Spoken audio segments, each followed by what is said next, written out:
What's up, YouTube? Back at it again with another banger video. This time we're taking a look at part 4 of Superman for All Seasons, the winter chapter. If you remember in our last part, it was the fall issue, and Clark had failed to save Toxin from the poison that Lex Luthor had released in the city, and he has taken a break from being Superman and gone back home to Smallville for a little while.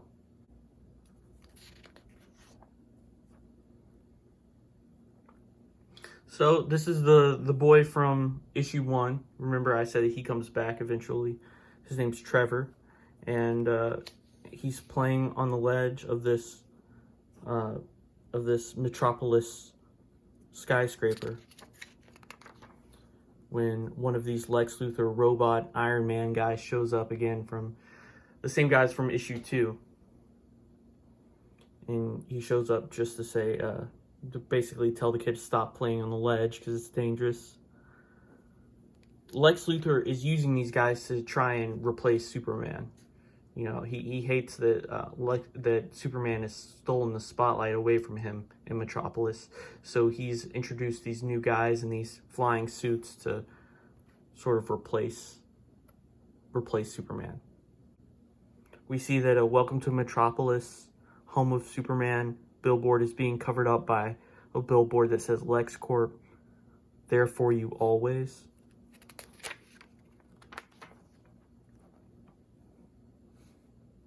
So Lex is trying to completely wipe Superman out of the memory of the people of Metropolis.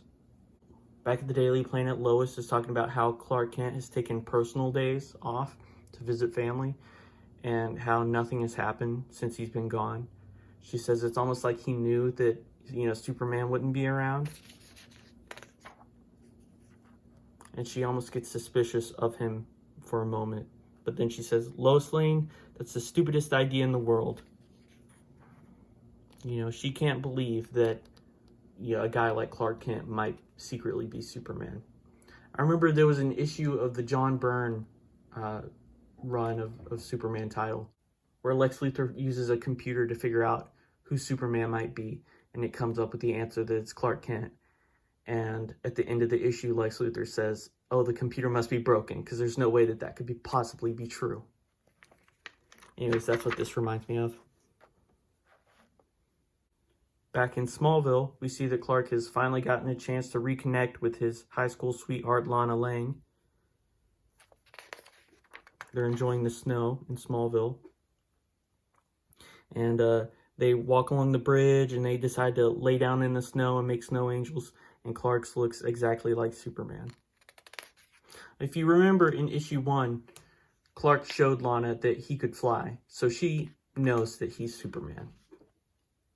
She's the only one besides Clark's parents who know. They walk all the way into town and meet Pete outside the Smallville General Store. They go back into town, and everything looks almost the same. I mean, you'll notice little differences throughout where, you know, it shows time has passed. Pete isn't rubbing the elephant head anymore for good luck. He's given up on that. Also, one of the guys playing cards here is gone. And they asked, where's Morris? And he says, cemetery. So I guess one of them passed away.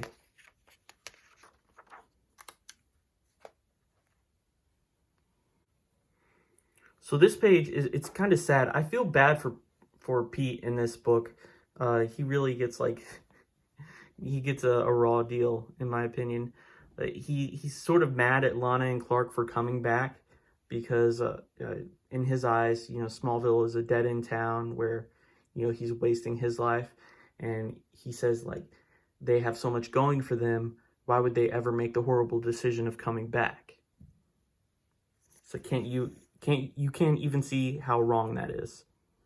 So it's a little bit sad. They go back to the Kent farm to have dinner.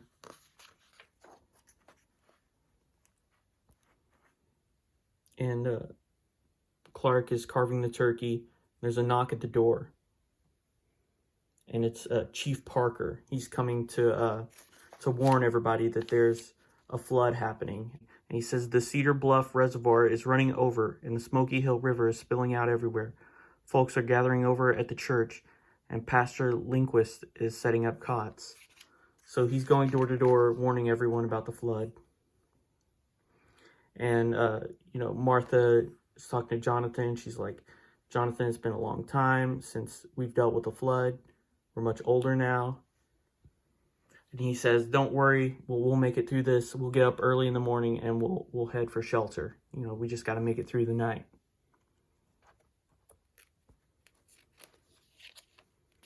And Lana accidentally lets it slip that she knows about Superman. And the Kents didn't know that she knew.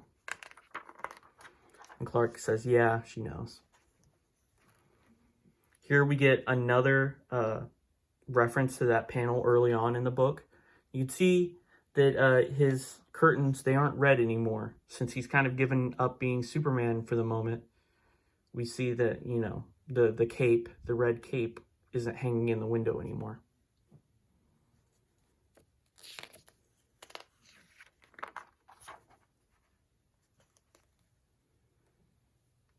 Okay, they make it to the next morning. They're packing up everything that they'll need to, stay gone for a couple days. Superman is wearing a rain jacket over his uniform, which is really funny. It's always a good look to put your superhero in a long coat or a raincoat. You think about everyone who's done that. The Thing, Raphael, Dick Tracy, Rorschach. I can go on and on. But yeah, here's Superman. He's pulling off the look rather well, I think. Lana kisses him goodbye. You see the town is completely flooded. This reminds me of something that happened in my town a few years ago. Back in about 2018, we had like a historic flood where I live. And it was just like this, where the doors were covered up by water. See the old men who were playing cards inside the general store? They're all in a boat now. It also brings back images of lots of hurricanes, especially Hurricane Katrina. You see a lot of people in boats, driving around the city, and it was really surreal to see that.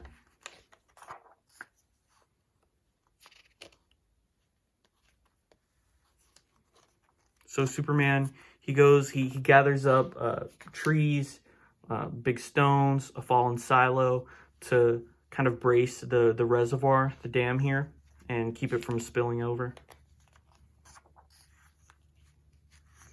While Mr. and Mrs. Kent and Lana are in the truck headed to the church, they cross over this bridge, the same bridge we saw earlier this issue, and it collapses from all the rushing water.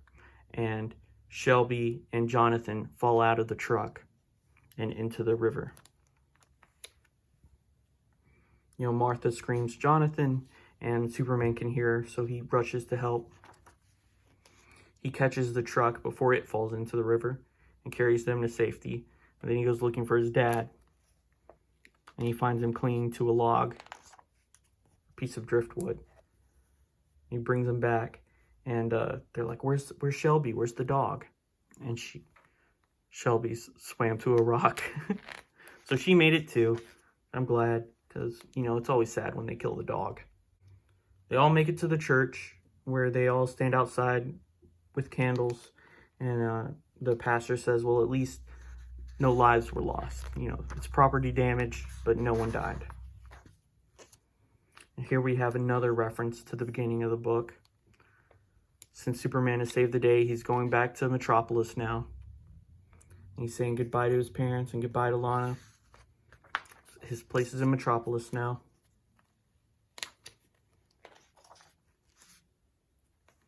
And there's a story about Superman stopping the flood in Smallville. And they were like, wow, what are the odds that Clark would be in Smallville at the same time Superman, saved the town? How does he always know? And Clark says, I'm just lucky, I guess. So that boy Trevor, he's chasing his cat on a rooftop again. and one of these Lex Luthor robot guys pops out and scares him. Actually, he's trying to get him to stop running on rooftops, but Trevor gets scared and he falls off the side of the building. Superman catches him, and he lets him know that he's back now. And that's the end of the book. Superman's back for good. He's not going anywhere. And I hope you enjoyed this book. It's one of my all-time favorite Superman stories, I think, like as a graphic novel altogether. I mean, there have been other great Superman stories that we can cover on a different time, like For the Man Who Has Everything. That's another one of my favorites. But as far as Superman graphic novels, I think this is up there, top tier in my book. So thank you for watching. See you next time.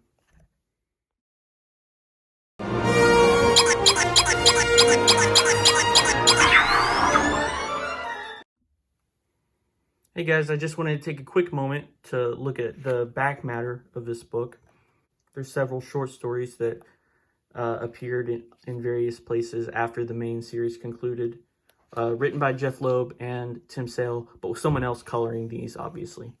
So this first one is about Pete and Clark. They're playing baseball out on Kent Farm when Clark knocks the ball insanely far. Of course, they go to try and find it, and they see that Bruce Wayne and Alfred are taking a cross-country road trip, and their car is broken down in Kansas. And they say, maybe we should go ask this little boy to play baseball with us. But they decide not to, because he looks depressed. And all the while, all through the story, there's Superman captions and Batman captions, so you're seeing it from both their perspectives. It's a cool idea. It's just a little 2-pager. And in this story, it's about Clark's prom. He gets dressed up, goes to he asks Lana to go to prom with him, and he goes to pick her up. He comes across this old woman in his car. She's stuck in the mud, so he helps her out. He lifts up the back end of her car to get her out of the mud, and she spins out and throws mud all over him.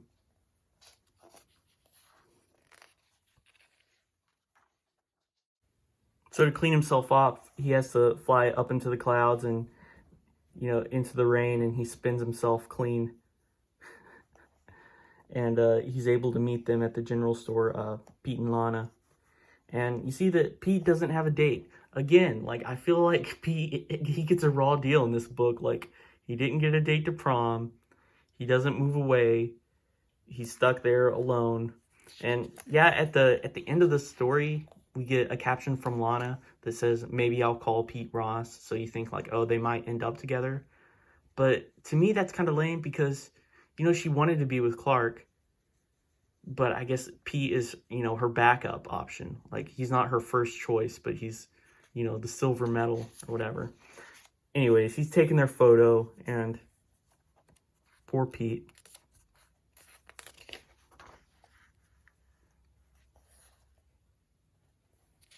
We get some Polaroids and some childhood drawings from Clark.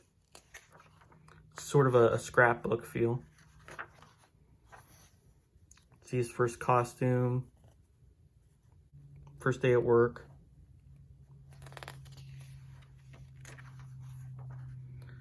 We also get this story, Sam's story. And this one was written in 2005. So, a handful of years, like half a decade after this book came out, he's doing this extra story. And we see that we're introduced to one of Clark's other friends from school, Sam. He's this skinny kid with glasses. He's always cracking jokes. Also, there's a little Easter egg here. That's Gwen and MJ from Spider-Man Blue, which he was probably working on at around this time.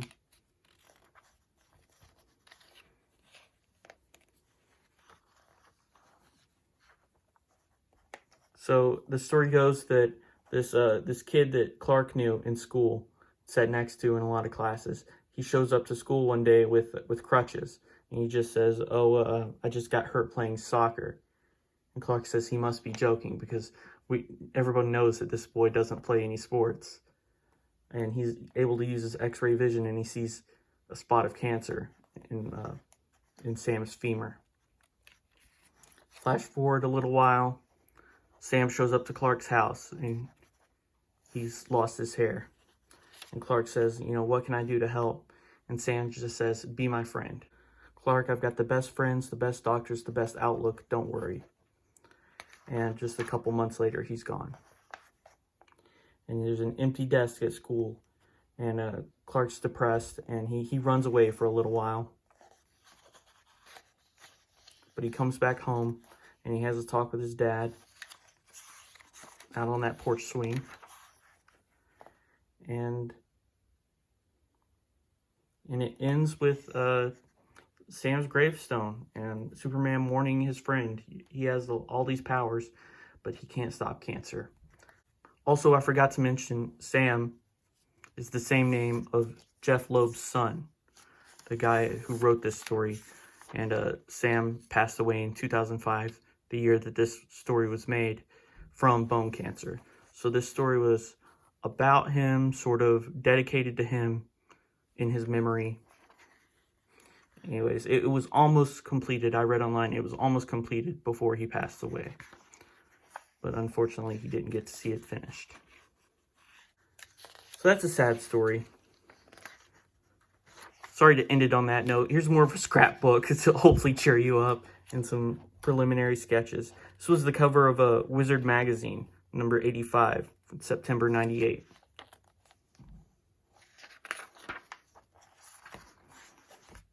Okay, that's the real end of the video. Thanks for watching. I'll see you next time. Bye.